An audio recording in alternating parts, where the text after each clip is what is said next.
မင်းကငါပြောတာကိုမယုံဘူးကိုကျော်သွားဟုတ်တယ်အဲ့ဒါကိုကြီးဖေးအဲ့မှာဘယ်ဘက်လက်ကမှမြင်လာမှာကားနဲ့တိုက်ပြီးတော့ချိုက်နေအရာ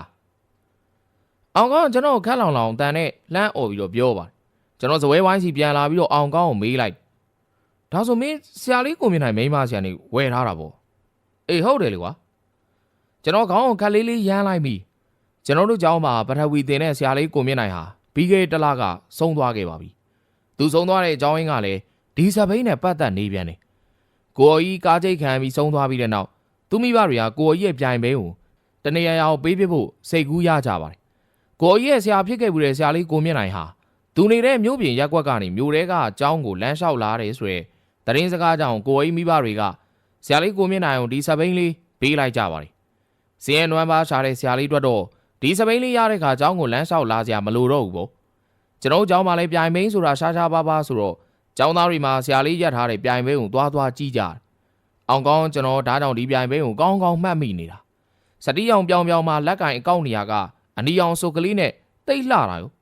အဲ့မှာပဲကိုကြီးအက်ဆီဒန့်ဖြစ်စဉ်ကကားနဲ့တိုက်မိထားတယ်ဆိုရယ်ဘဲဘက်လက်ကင်နေရာကအချိုင်လေးကိုလည်းမှတ်မိနေခဲ့တာပြီးကြတဲ့လကတော့ဆရာလေးကမျိုးတွေကကျူရှင်ကျောင်းတစ်ခုက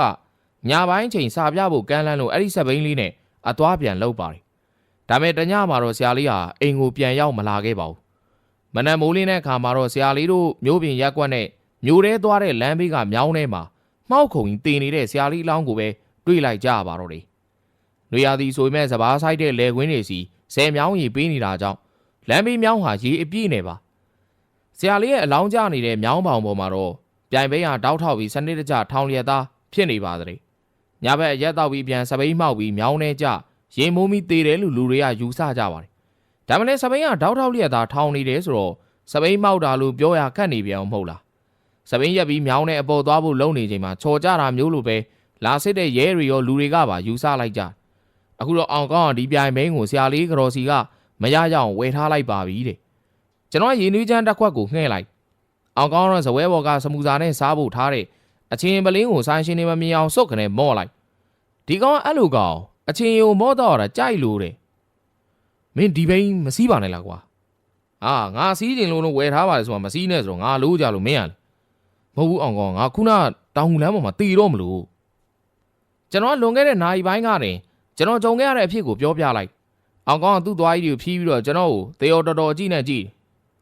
ဒီမင်းရမိမသားမင်းစော်မွန်လာပြီးတော့ကားကိုဝင်တိုးတော့ကွာဒီမင်းကားလက်ထဲရောက်နေ3-4ရက်ရှိနေပြီငါစီးနေဘာမှဖြစ်ဘူးပေါ်တော်နဲ့ရှောက်တွေးနေစမ်းပါနဲ့မင်းရလေ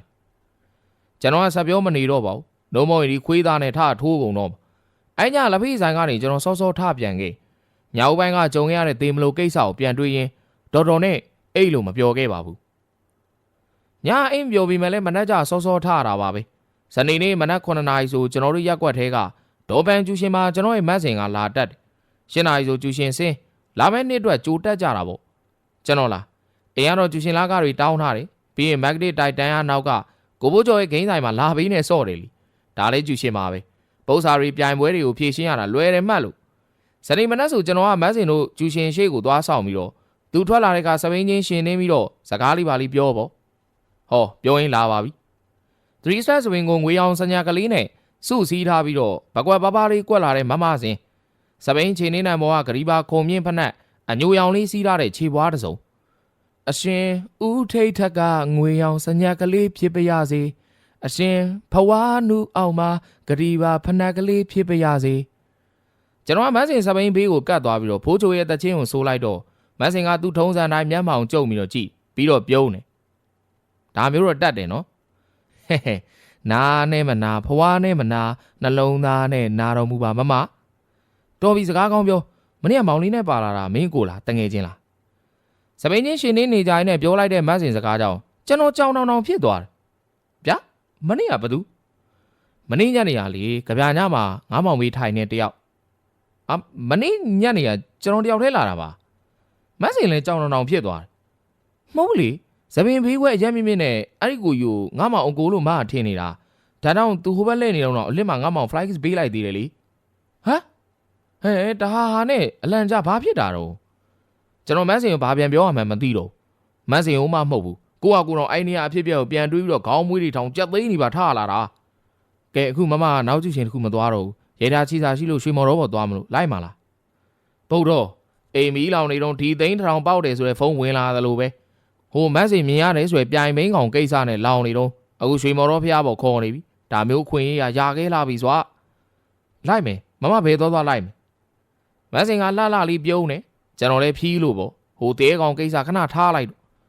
ပကိုးသူပကိုးသားတွေအတွက်တော့ရီးသားရရင်ပထမဆုံးချင်းတွေးကြတာရွှေမော်တော်ဖျားပေါ်မှာပါပဲဟိုလိုဒီလိုကိစ္စတွေမဟုတ်ကြပါဘူးဖျားတူဖူးရင်းနဲ့ဒေဗင်ကြီးတွေအောက်ထိုင်စကားပြောကြတာမျိုးလောက်ပါပဲရီးစားတက်ကလေးရလာမှသာကမ္ဘောဇာတာရီနန်းတော်ရာကခြုံတွေတဲ့ရောက်တာဟုတ်ဗျဟောရောက်ပါပြီရွှေမော်တော်ဖျားကြီးခြေတော်ရင်းကိုစပိန်ရဌာနမှာစပိန်ရက်လိုက်တော့မက်ဆင်ကကျွန်တော်မျက်နှာကြီးစူပုတ်ပြီးတော့ကြည်နေမလိုက်လာနဲ့တော့ဗျမမဘာဖြစ်လို့လဲကိုဘနဲ့လည်းကိုငုံကြည့်အောင်ဟာတွားပြီကျွန်တော်ရဲ့ဘယ်ဘက်မှာကအင်သာတရင်စီးတဲ့စင်ကြယ်ဖက်နှက်အစုပ်ကြီးညာဘက်မှာအေရိုဆော့ဂွင်းတို့ဖက်နှက်အခုကအိမ်မီးလောင်နေတော့ထီပေါက်တယ်ဖုံးဆက်ပေမဲ့ထီလက်မှတ်ကအဲ့ဒီအိမ်ထဲမှာဆိုတာမျိုးဖြစ်သွားတာအယူအချက်မရှိမက်ဆင်ကပွားစီပြောရင်းနဲ့ခြေကိုစောင့်ဖျားပေါ်တက်သွားကျွန်တော်လည်းဘယ်တစ်ဖက်ညာတစ်ဖက်ဖက်နှက်တွေကိုကင်ပြီးတော့ဖျားပေါ်အပြေးလွှာတက်လိုက်ရဖက်နှက်အပ်တဲ့နေရာရောက်တော့ဖက်နှက်အပ်လက်ခံတဲ့အတော်ကြီးကကျွန်တော်ဖက်နှက်တွေကိုကြည့်ပြီးတော့တခွီးခွီးနဲ့ရီးတယ်ဒီတော့မှစိတ်ဆိုးနဲ့မက်ဆင်လည်းတခိခိနဲ့လိုက်ရီတော့ဖျားပေါ်ကဆဲလဲတန်လေးတွေနဲ့မက်ဆင်ရဲ့တခိခိရီတန်လေးတွေကြားမှာဟိုပြိုင်ဘိန်းကိစ္စတောင်ကျွန်တော်မေ့သွားတယ်ပန်းတန်းနဲ့ဇောင်းတန်းသွဲကိုဖြတ်ကျော်လာတဲ့အခါဆယ်ကျော်သက်ရင်မတ်တစုံဟာတတိတ်တိတ်ခုံလို့ပေါ့ဘို့အဲလိုတောင်ထអော်လိုက်ခြင်းနဲ့မမရေအောင်ကောင်းကတင်းနစ်ဘရက်ကန်တန်ကိုလွယ်ပြီးတော့စပိန်မော်ကနေဆင်းရလာထရိန်နင်ကပြန်လာတာမို့ချွေးတန်တရွှဲရွှဲနဲ့ကျွန်တော်ရှေ့ဆေးလိတ်ကွက်ထဲကဂျန်နီလိတ်ကိုယူပြီးတော့လက်ဖေးဆိုင်တိုင်မှာခြီထားတဲ့မီးချစ်ကိုယူပြီးမီးညှိမင်းပွဲတွေလည်းကစားဆေးလေးရလည်းတောက်တယ်မမိုးလားကွာဟမ်ဟာမောခဲသမျှဆေးဘောလေးလေးဖွာလိုက်မှမောပြီတာဟာကျွန်တော်ရိုးပေါ်သိန်းတစ်ခွက်လောက်ပါပြောဆိုင်အောင်ကောင်းကကျွန်တော်ဘေးမှာဝင်ထိုင်လိုက်မင်းကပြောစရာရှိသေးတယ်ကြော်သွားရဲ့မင်းမနေ့ကဆောင်းဝန်းကြောက်နေဒီပြိုင်ဘိန်းကြောင်းလေဘာဖြစ်လို့လဲမင်းရောကြုံရလို့လားမဟုတ်ပါဘူးကွာဒီဘင်းကကိုအီးမွေခင်ကဘသူဟာလဲမသိလားပြောကြည့်လေဘသူလဲအောင်နိုင်ထွေးကွာဘသူလဲအောင်နိုင်ထွေးငါမသိပါဘူးဟောအေးမင်းကတော့အားကစားဆိုမန်ယူသင်းလောက်သိတဲ့ကောင်ဆိုတော့အောင်နိုင်ထွေးဘလို့သိမလဲနေအောင်ငါပြအောင်ကောင်းကသူ့တင်းနစ်အိတ်ထဲကအားကစားဂျာနယ်အဟောင်းတစ်စောင်ကိုထုတ်လိုက်ပါတယ်ဂျာနယ်ရဲ့စာမျက်နှာတနေရာမှာပြိုင်ဘိန်းတစ်စီးနဲ့မတ်တက်ရက်နေတဲ့လူတစ်ယောက်ရဲ့ခက်ဝါးဝါဓာတ်ပုံအရှိတောင်အာရှချန်ပီယံမြန်မာလက်ရွေးစင်စပိန်အားကစားသမားအောင်နိုင်ထွေးမတော်တဆမှုဖြင့်ရုတ်တရက်ကွယ်လွန်ခေါင်းစည်းသတင်းကိုကျွန်တော်ဖတ်လိုက်တယ်အေးရန်ဝါငါဦးလေးတွေနဲ့အောင်နိုင်ထွေးကဘော်ဒါတွေကွာဒီဆိုရင်ကလည်းသူကိုယ်တိုင်စိတ်ကြိုက်ပုံစံဂျာမနီကနေမှားထားတဲ့ဘိန်းနဲ့သူရမ်းကြိုက်တဲ့ဘိန်းမော်ကွာသူကမ္ဘာအိုလံပစ်ပွဲသွားပြိုင်မှုတော့တလားလောက်လို့မနှက်စောစောမှာစပိန်စီလေးချင်းနေတော့နောက်ကနေကားစီးကဝင်တိုက်သွားတာတဲ့ခဏလေးအောင်ကောင်းခဏလေးကျွန်တော်ဂျာနယ်တွေကဓာတ်ပုံသေချာကြည့်လိုက်တယ်အရက်မြင့်ဇပင်ကဘေးခွဲနေဒါဆိုမနေ့ကမတ်စင်တွေးလိုက်တာက